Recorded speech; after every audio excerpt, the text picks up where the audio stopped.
Alors Volkswagen annonce le combi bientôt de retour, donc j'en ai déjà parlé sur la chaîne, version 100% électrique, le concept ID Buzz qui a été officialisé au Detroit Motor Show donc.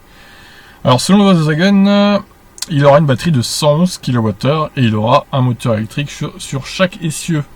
Cela permettra notamment au véhicule d'adopter une transmission intégrale. Alors au niveau de l'autonomie, on partirait sur du 480 km à peu près. Donc moi je trouve ça assez faible vu la batterie embarquée personnellement.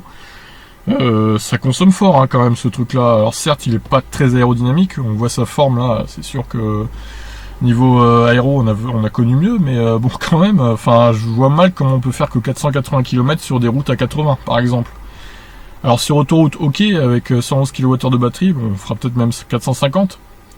Mais alors sur route normale à 80 quand même quoi, je veux dire... ça ferait une conso de combien ça? Ouais, donc en gros, j'ai divisé la capacité de batterie par l'autonomie, ça fait 0,23, donc ça ferait 23 kWh au 100 de conso. Ah, dis donc, c'est quand même beaucoup, je trouve. Hein. Sur une route à 80, on est au niveau d'un Audi e-tron, là, quand même. Hein. Alors après, je sais pas, il sera peut-être tellement lourd aussi que, au final, c'est peut-être à cause de ça qu'il va surconsommer, mais bon. Bon, après, on attend de voir... on attend de voir déjà si ça sera vraiment cet intérieur là ou pas.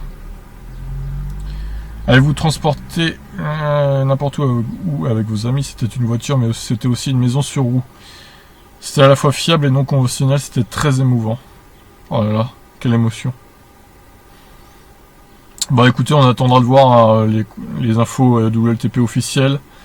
Mais c'est vrai qu'on part sur 111 kWh de batterie, ça ferait de cette voiture la voiture de série électrique qui a le plus de batterie embarquée du coup, parce que la Model S long range elle a que entre guillemets 100 kWh. En attendant que la Tesla Roadster nouvelle génération sorte, qui aura 200 kWh de batterie, bon là c'est du délire total évidemment, 1000 km d'autonomie.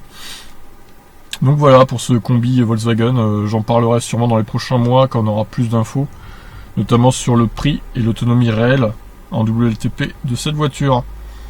Sur ce, je vous laisse. Ciao!